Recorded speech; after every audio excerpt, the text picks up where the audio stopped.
This is MC Fireside Chats, a weekly show devoted to the outdoor hospitality industry, hosted by Brian Searl and Cara Csizmadia. You'll hear from special guests that focus on topics to help your business succeed, all backed by Modern Campground, the most innovative news source in the industry.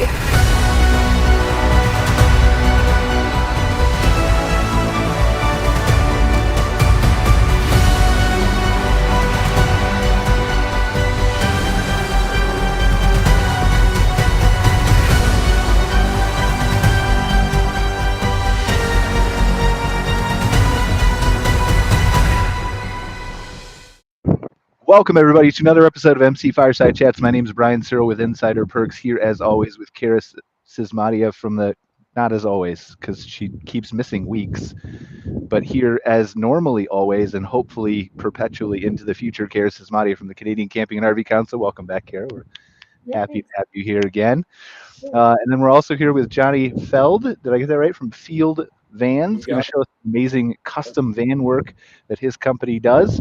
So super cool, excited to see those. We were supposed to be joined by Heather DeSantis, who I am told may or may not be here. We're not sure where she is, but hopefully she'll show up and we can talk to her.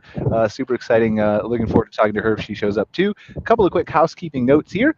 Number one, it's windy and I have no furniture and I'm in my new place and this is stacked on a bunch of boxes for me to do the show. So if something terrible and awful happens, then that's what happened. I'm probably safe and don't worry about me. We are also broadcasting live now on moderncampground.com/MC-fireside-chats, which is a mouthful, but kind of in the main menu.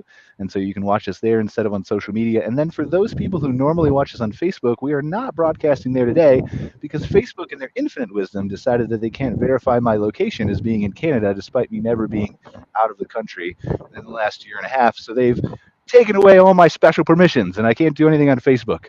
So eventually you guys will see the show, but it'll probably be in a recorded fashion. Where you can't participate live, but hopefully we'll be back next week and everything will be sorted out. We are live on YouTube and LinkedIn as well, and you can watch us as a podcast later on Apple, Google, Spotify, all those kinds of cool places. So, Cara, what's going on? Do we want to introduce Mr. Jonny? Do you have anything important that you need to cover? You've been away for a few weeks lobbying and attending meetings and doing all kinds of important things. Yeah, it's been a great couple of weeks. We've got a lot of work done. It's kind of an interesting dynamic here in Canada as, you know, a lot of our advocacy efforts are still focused on lifting restrictions so that our tourism industry can really get back to, you know, full of operations. It's been, I would argue, kind of the biggest, hardest hit, longest hit industry here in this country, and our operators are very keen to get back to full capacity and all of those things.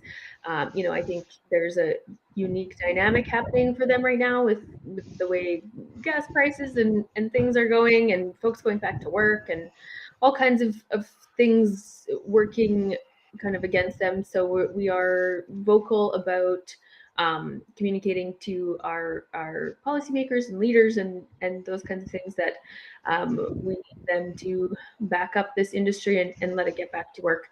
I spent last week at Tourism Industry Association of Alberta's Advocacy Summit and met some really operators, both on the campground front, but also some incredible tour operators, some groups that run some incredible attractions in this province. We are very fortunate here in Alberta, I think, compared to a lot of other parts of the country. And you know, I'm excited for where the tourism industry is going to go in 2022 and beyond. I'm super grateful for this work and the support of everybody. So far, the last couple of weeks have been really, really valuable. I know Shane from our team, our executive director, was just down in DC working with the RV Industry Alliance on some advocacy work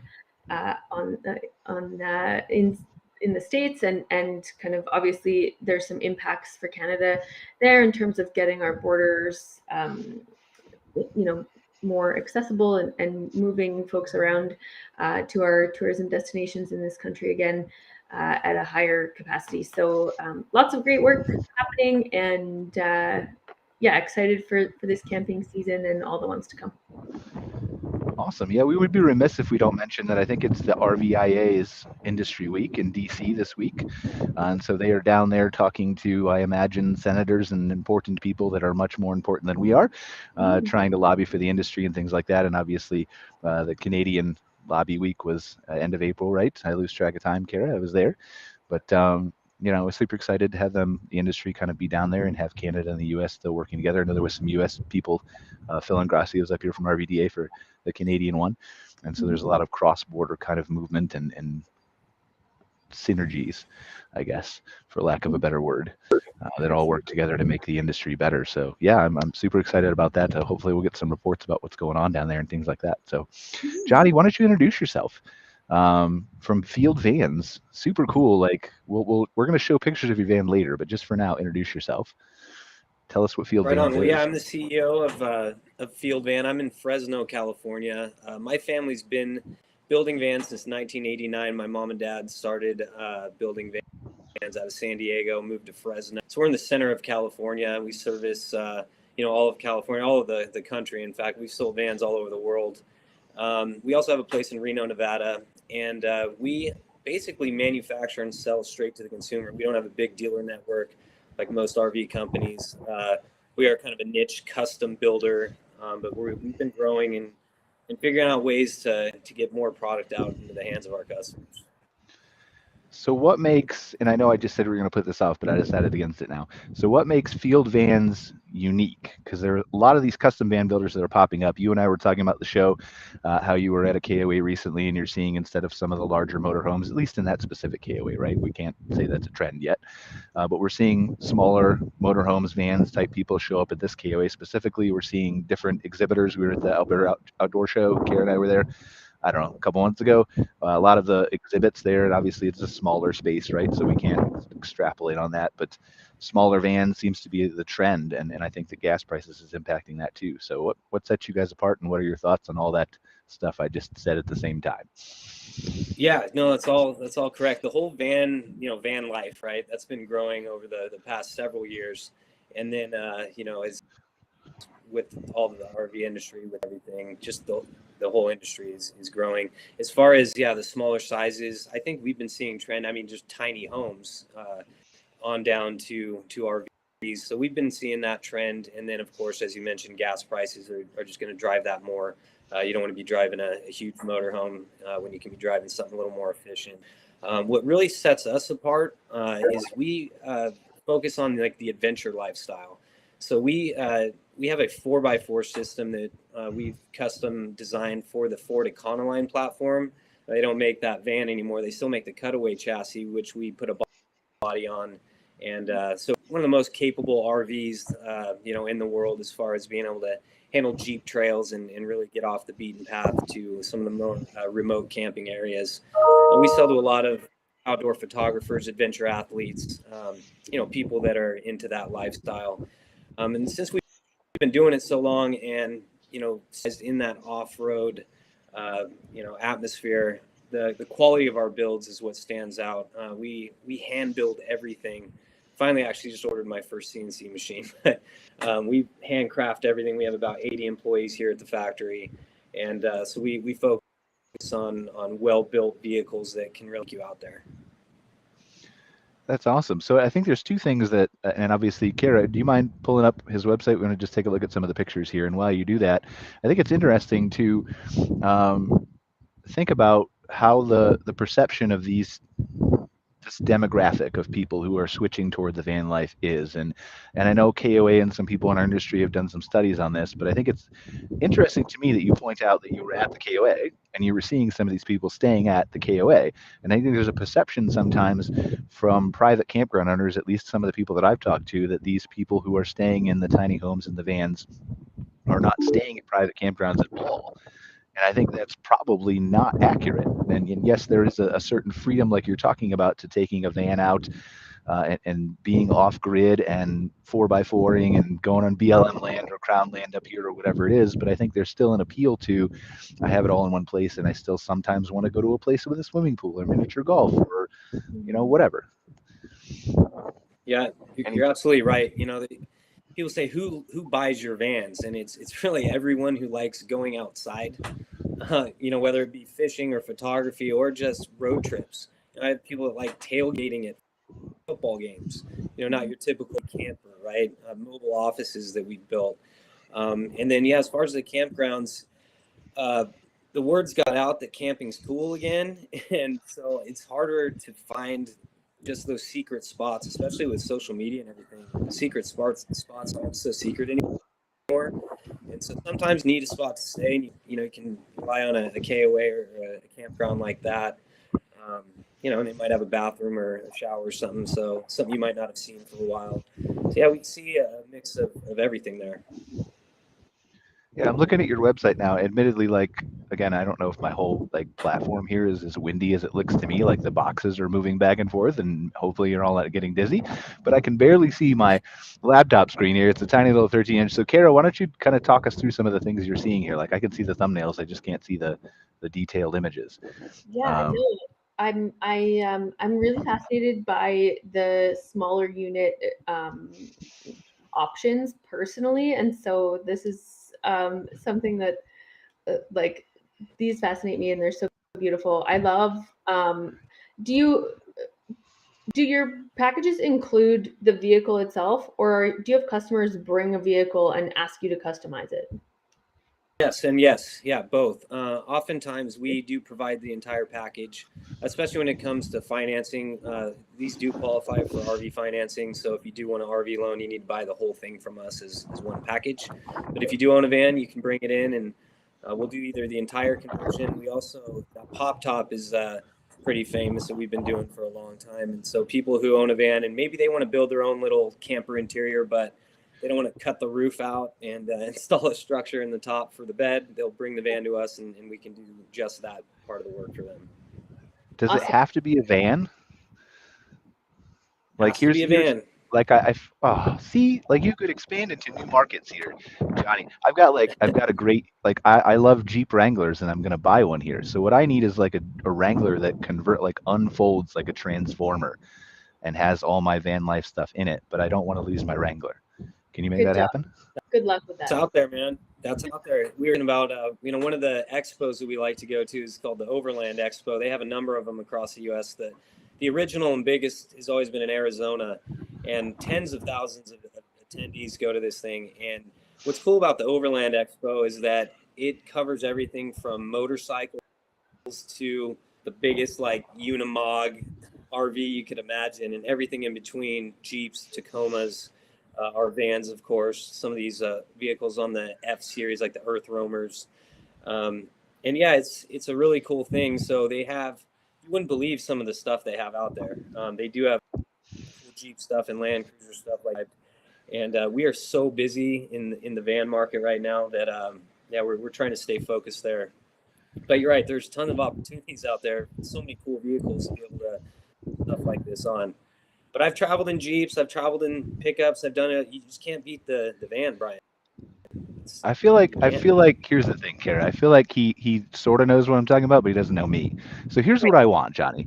I need you to find me somebody who will I need the Jeep to transform and kind of the whole left side to come open and deploy a deck at the KOA, at the private campgrounds, so I can have my own inflatable hot tub that automatically inflates and fills from water. And then I need a driving range where I can shoot golf balls right next to it, and then probably some kind of makeshift campfire pit. It should be about, 600 square feet somehow. You just got to pack that in the side of my Jeep.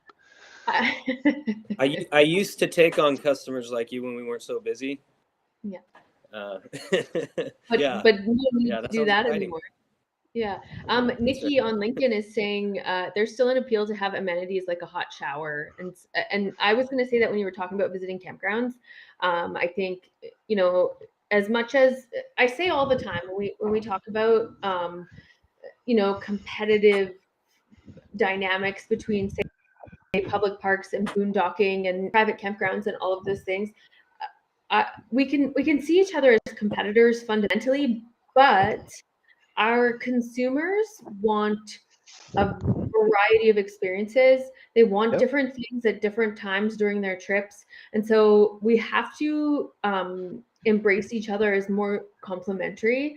We talk all the time with Randy Hendrickson about like embracing your niche, your thing, and really, really making that the thing you're incredible at.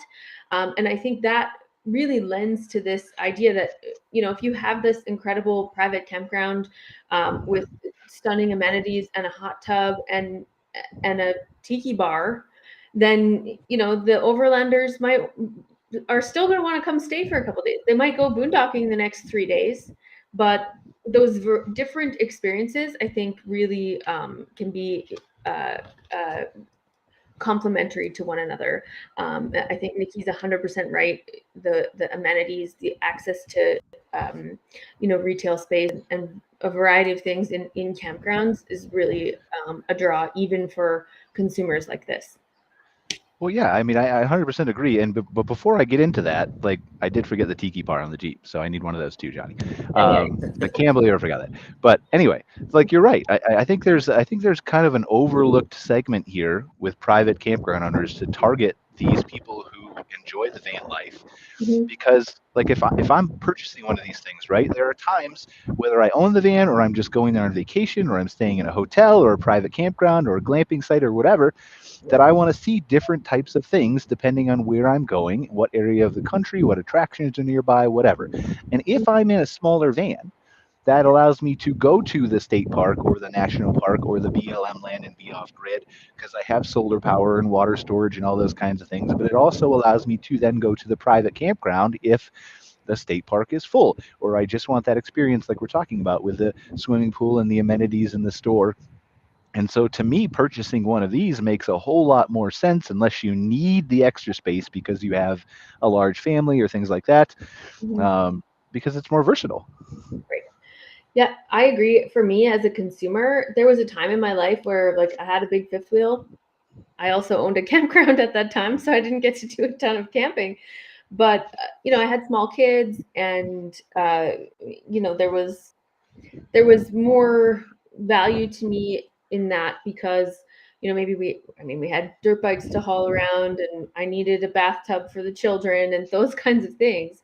But now as my life is changing, I really like the things I need and prioritize are different and they're shifting.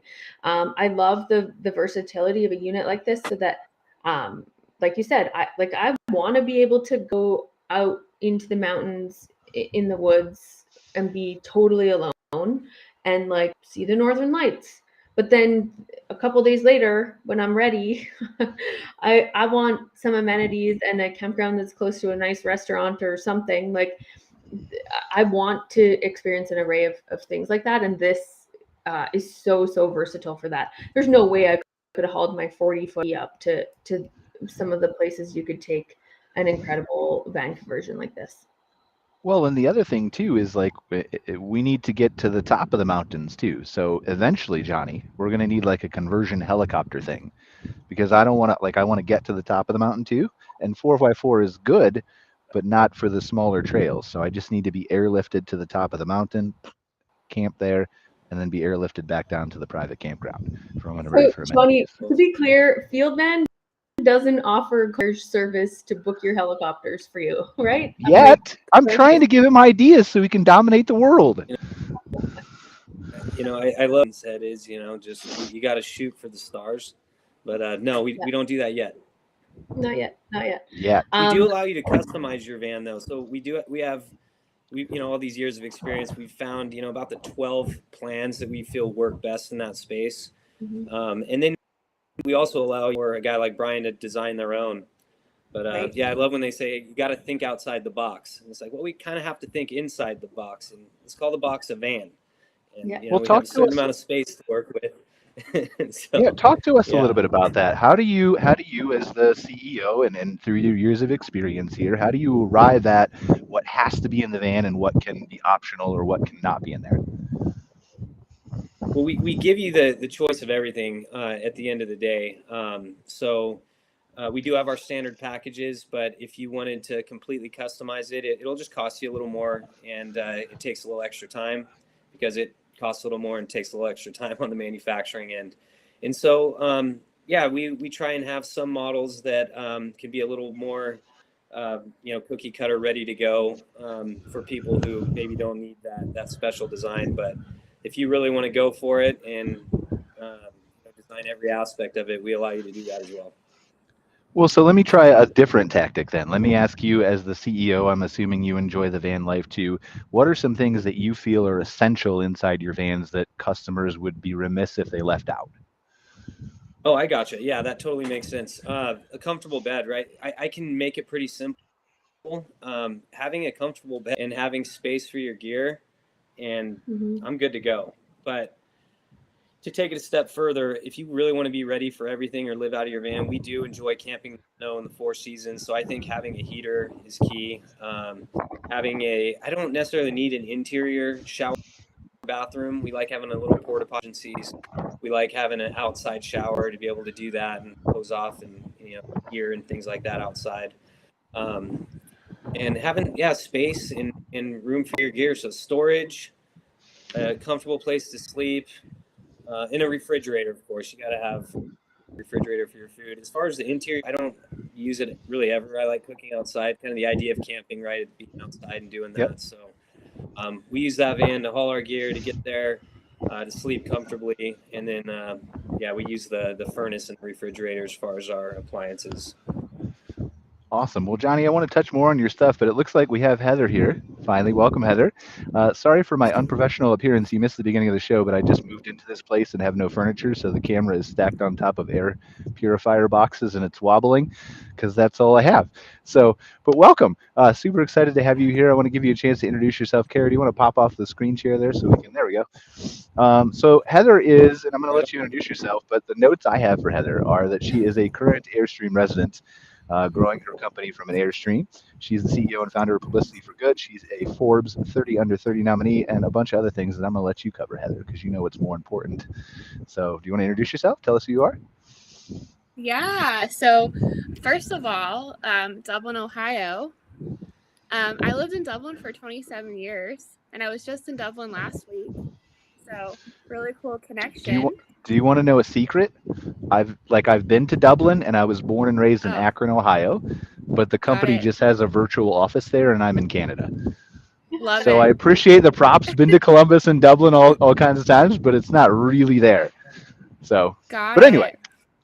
Well, super cool. So, so I've been an entrepreneur for 6.5 years.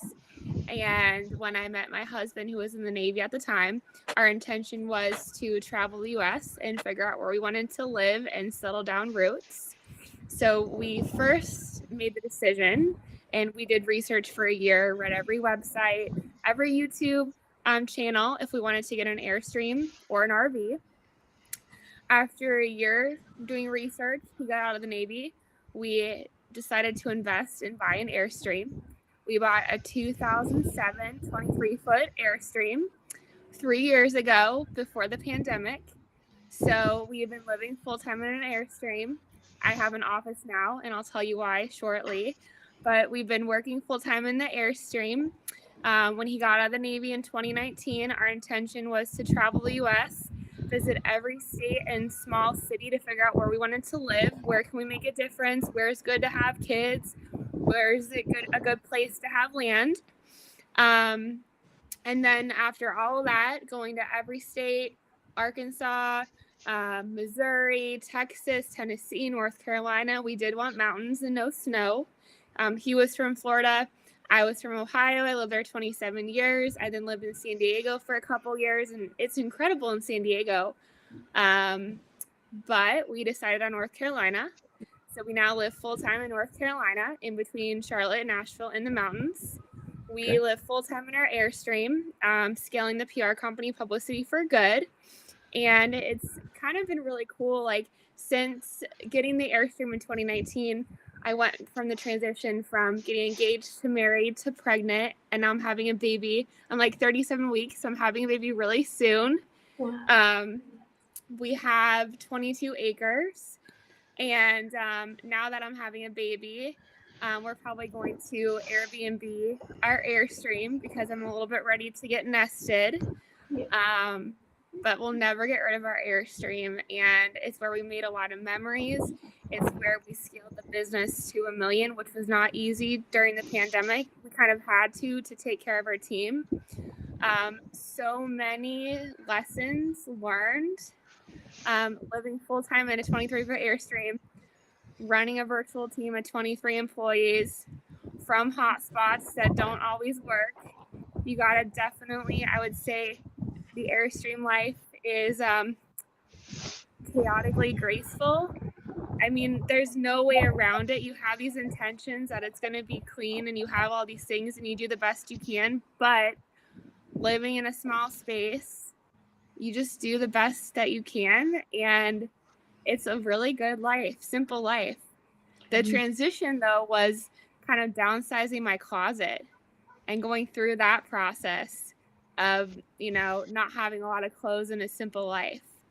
What I'm really excited for post Airstream is the simple things, like having a bathroom to put my stuff, not having to go to a laundromat.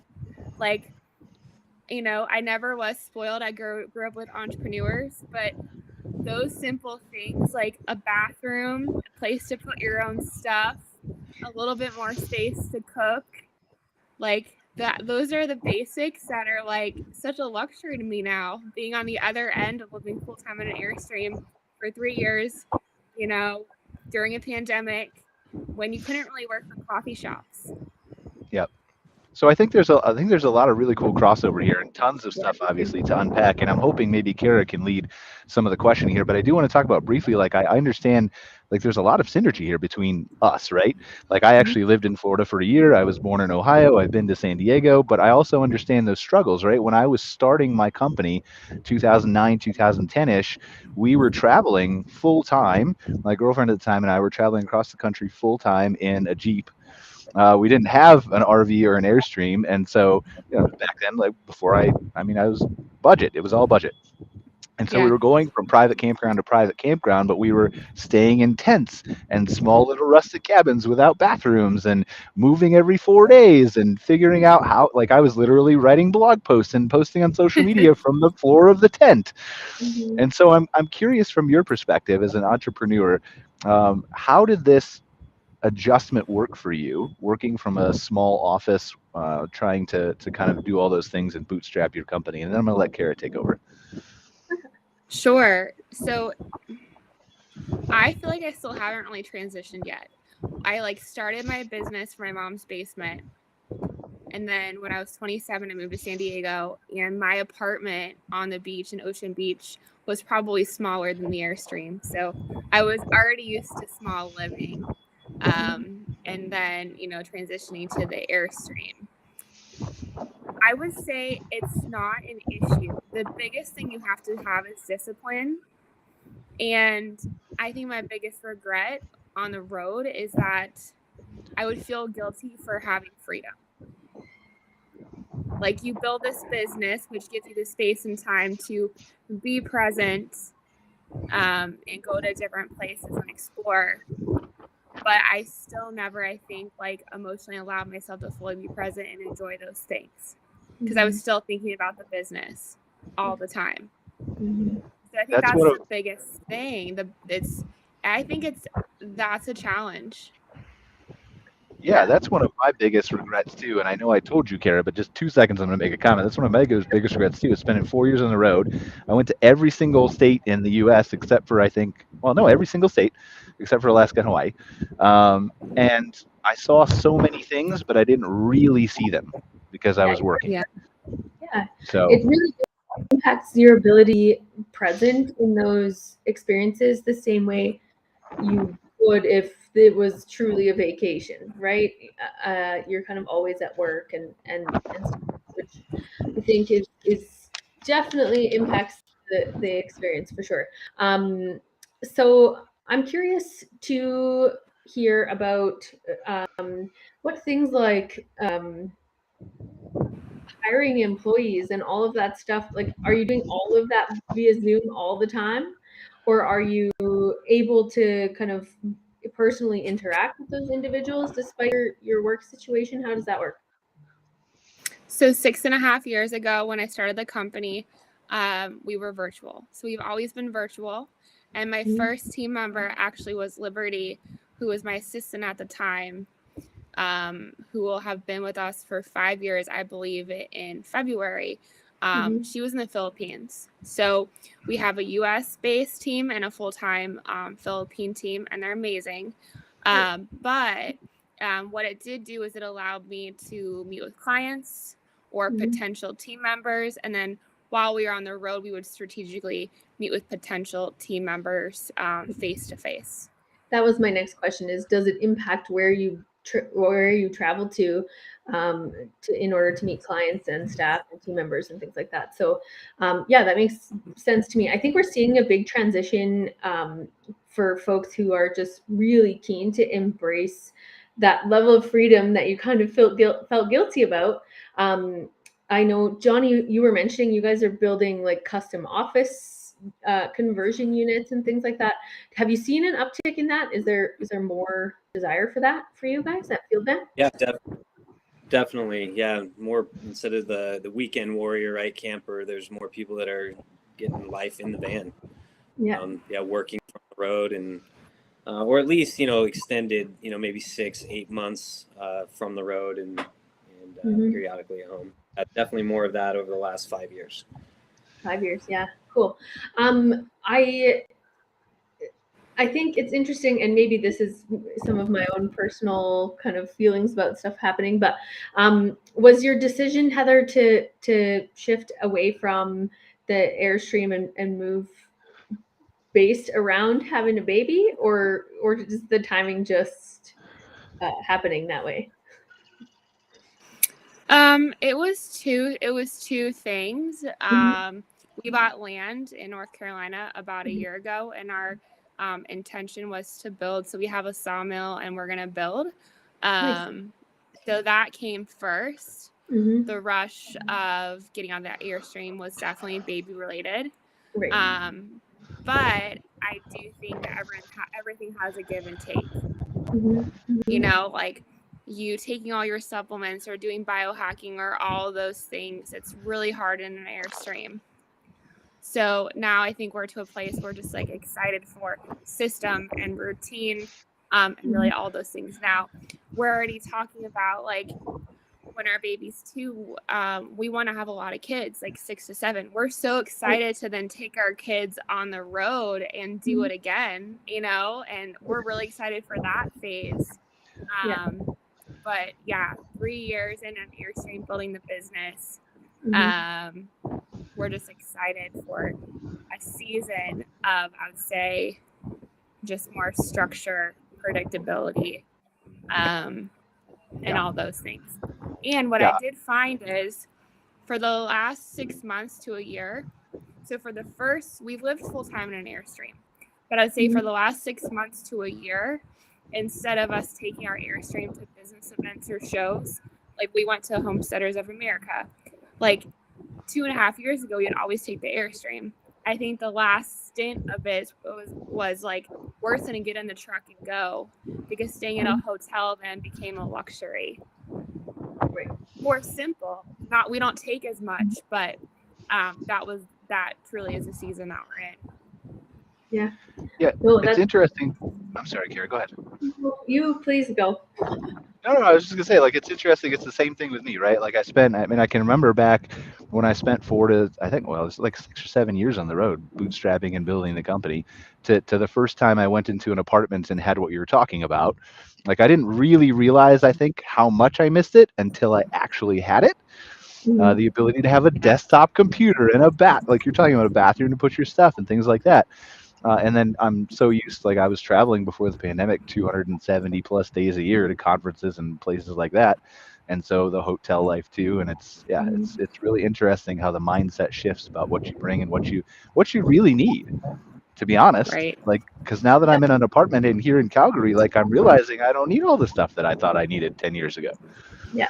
Well, and I think we really take advantage of some fundamental, simple things, and so an experience like living in a van for a while really shifts perspective and changes, I think, in really incredibly positive ways, where we see the stuff that matters in a different way. It enables us to kind of have the experiences, so many experiences we can't have in that fundamental same way if we've got, a solid home somewhere.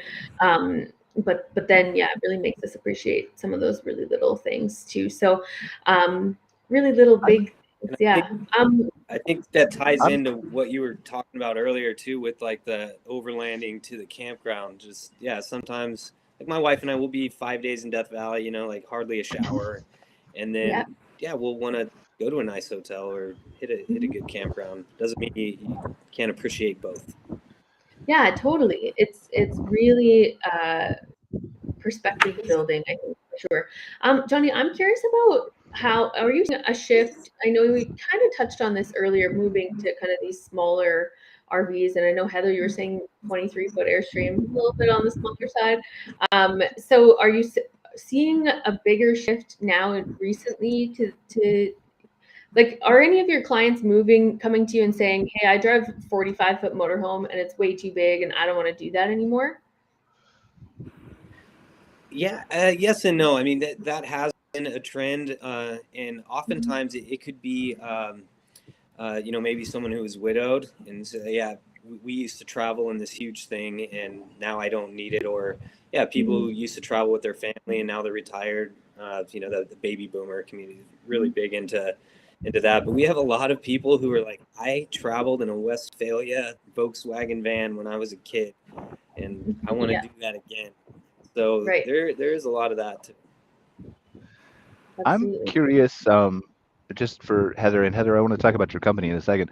I'm curious, Heather, because we have a lot of campground owners who watch the show and who are trying to appeal to this not new crowd, but this growing crowd of people who are working from the road like you were doing. What did you look for when you were traveling around in your Airstream as far as amenities and things at campgrounds, besides obviously internet reception? I traveled with 2 hotspots when I did it. So, but besides that, what did you look for at some of the campgrounds you were staying at? And maybe that'll help some of these owners attract people like you. So I'd say definitely a gym was important. A place to work out was important. We stayed at a really great place in North Carolina, and we'll probably always go back, called Emberglow, and they had like themed weekends. So like Friday night was beer tasting, and then there was a cookout and like community. And that was the only time out of 3 years that I ever went to a campground where there was a community or an event to bring people together. It's crazy because you think that you talk to people at campgrounds, but a lot of people keep to themselves. So I would definitely say a place to work out is great. For sure, laundry, and then what unique experiences can you create at your campground? Whether it's like a local beer tasting to bring people together. Can you do a potluck? Those are things that I definitely liked. And then also other things that we would keep in mind is what type of activities were around there.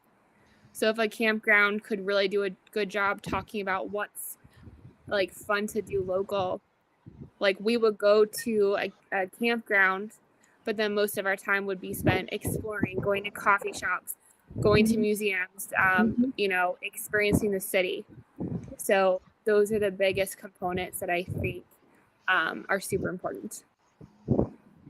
It's so fascinating to me because a typical, like a camper who's looking for just a couple days away or whatever has such a different list than this demographic. And I love to hear it because, from the campground perspective, to be able to address those needs is so valuable. Nikki's on LinkedIn talking about personally downsizing from a Class C to a van right now. So Jonny, there's another one, downsizer. Nikki, you should have Jonny build your van. Yeah. We would love to. Yeah. I was talking to a guy from Colorado. He's a sales rep. He owns a company called Van Wife Components, a pretty cool company. And anyway, he's a traveling sales rep, lived in his van. That's how he got into the van industry, is just living in it. Is like, wow, this is pretty cool. But we were talking about urban camping. Like there's not a whole lot of that. And yeah, why not go into, everyone's thinking, oh, a campground needs to be, you know, by a lake or up in the mountains. No, it could be by museums or breweries, or, you know, so I think that would be interesting moving forward, is to see more, you know, urban campgrounds and stuff like that, where people on the road could go hit a laundromat, hit a shower, hit a gym. And I think, yeah, Heather, you nailed it on all those requirements there. Yeah, I think it's really interesting because we've seen this significant demographic shift specific to camping in the last couple of years specifically. And so we have this whole new section of consumers who are really looking for different types of camping, and then we're up against some barriers specific to things like urban campgrounds, where you know there's a lot more regulatory barriers often in place for those operators, and it can be difficult to get development approved stuff for campgrounds in some urban areas. So, you know, work on the association fronts, I think, to continue to communicate with communities and regulators about the value of the industry and how much it can impact the fundamental like tourism dynamic in various areas. You know, I see Randy Henderson's in the comments on LinkedIn too. He consistently talks about, like, utilizing your surrounding area as is another amenity in your park. It's another sales tool. It's another or way to entice guests to come and check you out. You know, even though you have nothing maybe to do with the museum or whatever, the museum's there, and you should utilize that as an operator to your benefit. And clearly, there's appetite for that. Also, it sounds like Nikki's going to be contacting you, Jonny, so you can build a van. It's what we do here. Yeah. Heather, I'm super curious. I'm sorry, Cara, go ahead. I thought you were done. No, just lagged. I'm done. Go. Heather, I'm super curious. Can you tell us about Publicity for Good? I know we took a long time to get there, but we're here now. Tell us about Publicity for Good, and again, maybe how it led you to get the Forbes 30 under 30. I'm assuming they're probably related. Sure. So Publicity for Good, we are a purpose-driven PR company that works with purpose-driven brands. So beauty brands, food brands, beverage brands, just brands that are really intentional about the product that they create and put into the world. And I have been obsessed with the craft of PR, learning the skill, and really coaching my team and just ensuring we build category leaders. And with that, I feel really thankful that it's led to some awards, but really just helping a lot of amazing companies grow and become leaders in their space, getting more publicity than their competitors, telling their story, and just helping them leave an impact. What are some things, and again, I'm from a marketing side too, right? I part of my other hat is I run an agency for about 300 plus different campgrounds and stuff like that.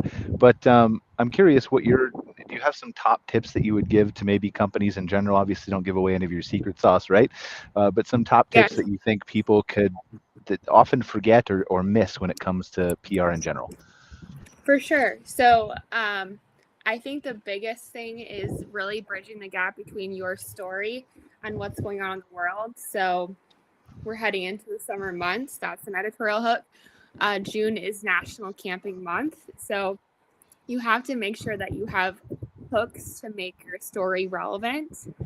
And you really need, I think, to peel back the why, reflecting on who you are, why you started your company, and really having clarity of that. Then spend time investigating what's going on in the world, what are people talking about right now, and then really bridging the gap between the two topics.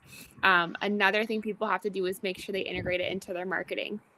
So what's your process? How are you integrating it into your marketing? Are you integrating it into your paid ads and your email marketing and all of those things? And I'd say big picture, are you focusing on competitors and seeing what they're doing and just focusing on how you are different? I believe that if you're a business, media can really help you tell your story. I'm thankful I've been in the media about 700 times. When the pandemic hit, I love PR, so I pitched my story to the media, and that's how we got on Business Insider 3 times. Inside Edition did a story on us, WGN, and it was really just like called The Silver Lining of COVID. And it just kind of talked about this story of, living full time in an Airstream during the pandemic and lessons learned and all those things. So your story will pivot over time, whether you first start your company or you want to do a story that's talking about how you're doing something local. Your story will evolve over time. Do you think that there's a point, and again, we deal most, like there are two different types of campground owner. Obviously, there's a lot more, right? But there are two different. There's a small mom and pop family campground owner, and there's the hedge funds, investment groups, multi-property owners, those kinds of people.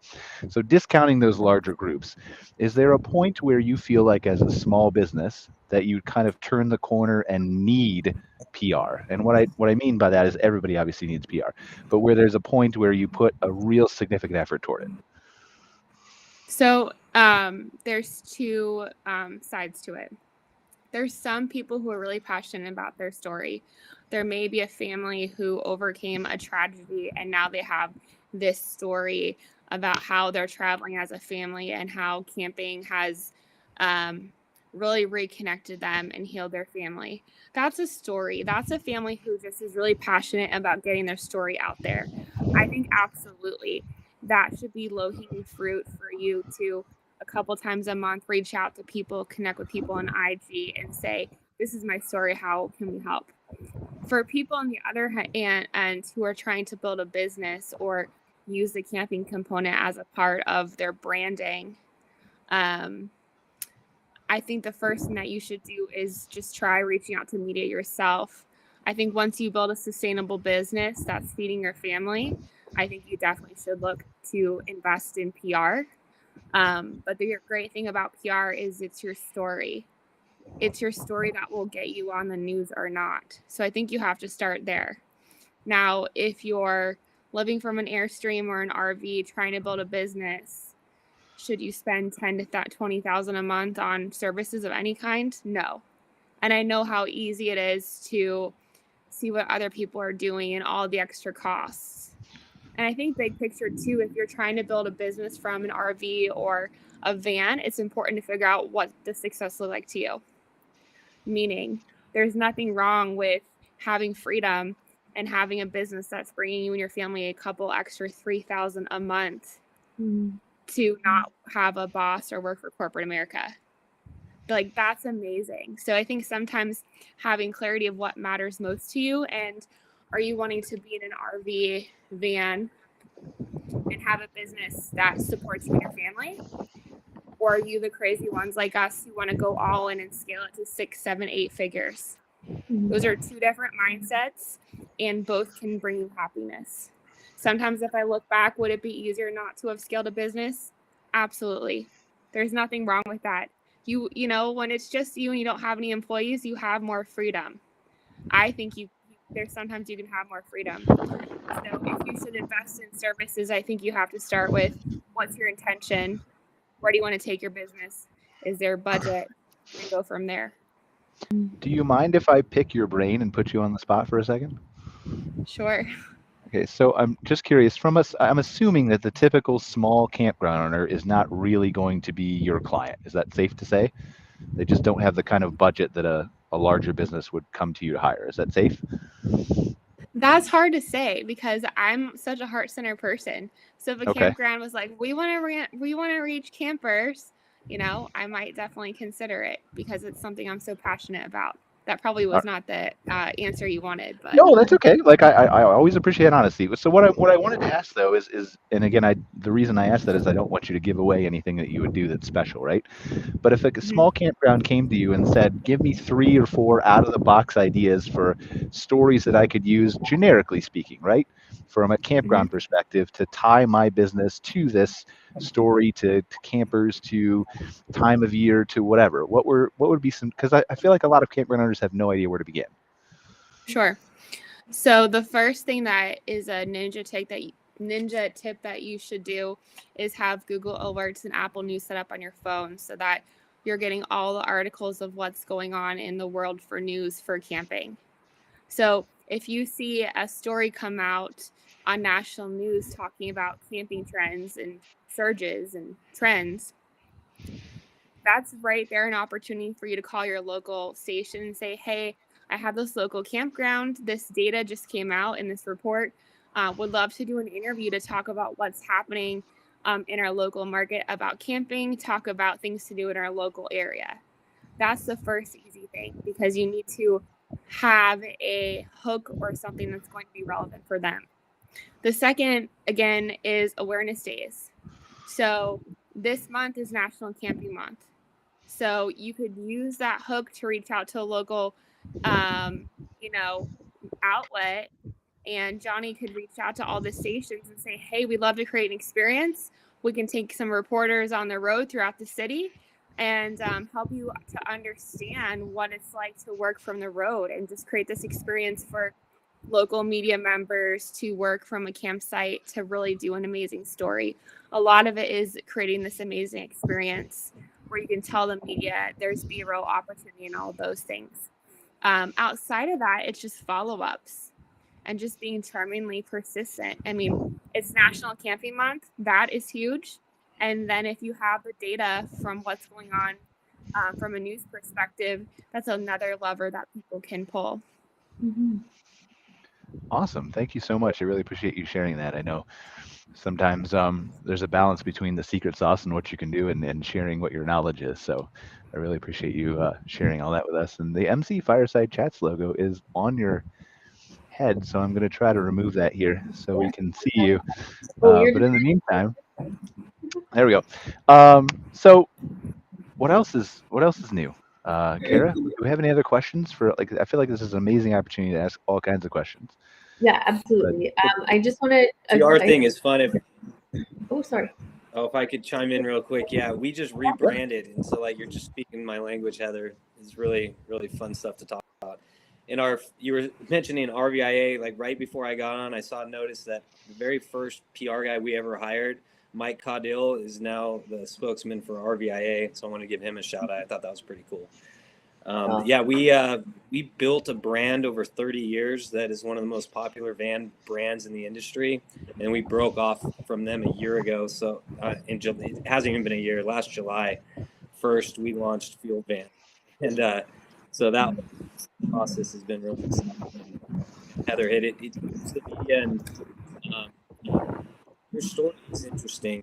It doesn't have to be expensive. We're the biggest advertising bitches forever, because we have cool vans. We would pitch that in Four Wheeler magazine or Camping World or Outdoor Photography. You can hit all those markets, skiing magazines. We can touch all those things, and you can really reach a broad audience and do it for pretty cheap. But hiring a great firm like Heather is too. Totally. If you can afford it. If you can afford it. Yeah, I totally agree. Jonny, I want to give you an opportunity to pitch to Nikki. Quick. If Nikki can contact you, okay. What are you selling to her? Yeah, Nikki, you can email at info@fieldvan.com. We have tons of options. I'm sure you've been to our website, or reach out. We're at 800-827-3071, and we'll be happy to talk you through your plans for your van and get you on the road. Awesome. Thank you, Cara. Yeah, of course. Yeah.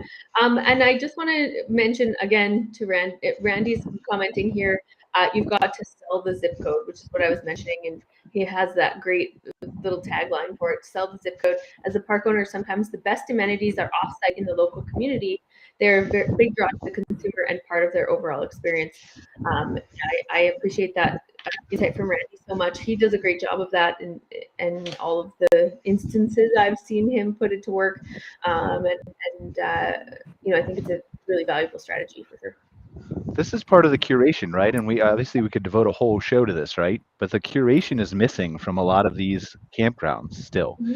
And I remember Williamsburg KOA in Virginia did a great job years and years ago when I went to them of just packaging together bush garden tickets that was nearby, or winery visits and things like that. The owner actually used to sell, like he used to run a ticket agency business years and years and years ago. And so he knew all that. But this curation for, like, if I'm going to a specific area where a campground is and there's 7 breweries around me, right, near a major city, which one sucks? Which one's good? Which one has the best IPA? Which one has, And if you can curate those things for your customers and put together packages on your website, or just that's an upsell. That's more you can charge, double the price of the ticket. Go out and deliver the beer to their campsite for an extra charge if you have the staff to do that. There's all kinds of ways you get creative, and I think that's the next really part. Yeah, we sell to rental companies, and a lot of times they'll have our itineraries for their clients, and it wouldn't hurt to reach out to people like that and say, hey, here's a good opportunity for some of your clients if they're looking for a place to stay. So I know when people go and rent a vehicle, they like knowing, like, okay, I want to see these places and I have a good spot to stay when I'm there. So yeah, all those things are good ideas. All right, well, before we get too far off track, Heather, any closing thoughts? Because we have 4 minutes left here. No, I think this was great. I really want a field van. So I'll trade you an Airstream for a field van. You said you were never going to get rid of the Airstream. It's got memories. I maybe consider a trade. Maybe. I don't know. Maybe in a couple years when you're ready to go back on the road, like you said, you call Jonny, right? Yeah. No, yeah. This was fun. If anyone has questions about living full-time in an Airstream or running a business with a team from an Airstream or any PR questions, you can just reach out to me too. You want to give your contact information? Sure. So I'm just on LinkedIn, Heather DeSantis, and then it's publicityforgood.com. You can find me on social at Heather DeSantis as well. Awesome. Well, thank you so much. I think we just lost Cara. She was having problems with her internet earlier too. So we'll just go ahead and wrap up the show. Jonny, any final thoughts from you? Perfect. No, thanks a lot for having me. I enjoyed talking with you guys and learning your story too, Heather. That was awesome. Awesome. Well, thank you guys so much for being a part of the show. I really appreciate it. Again, just for everybody who's watching, if you normally watch us on Facebook, you'll eventually see this when Facebook decides that they can verify my location in Canada. You missed that, Heather, but I'm apparently banned from not banned, but can't do anything important on Facebook for a while. So yeah, anyway, long story, but super excited. For those of you who watch on Facebook, you'll see a live premiere of the recording. We were live on LinkedIn, YouTube, all those kinds of places. You can see us on moderncampground.com under the MC Fireside Chats tab from now on. And then shortly after the show, will be available as a podcast, the audio version of this on Google, Spotify, Apple, all those kinds of places. So really appreciate you joining us. I think next week is our campground owner focused show. I'm squinting in the sun here to try to get the closing graphics ready to go, but really appreciate you, Heather. Really appreciate you, Jonny. Best of luck to both of you running your companies, Publicity for Good and Field Vans. We're looking forward to seeing what you guys do in the future, and maybe we'll have you back on one day to talk about future successes. So take care. Thanks, guys. See you guys. Thanks for watching this episode of MC Fireside Chats, hosted by Brian Searl and Cara Csizmadia. Have a suggestion for a future show or want to see your campground or company as part of an episode? Email us at hello@moderncampground.com. Join us next week for another episode. And don't miss the latest outdoor hospitality news and commentary from around the world at moderncampground.com.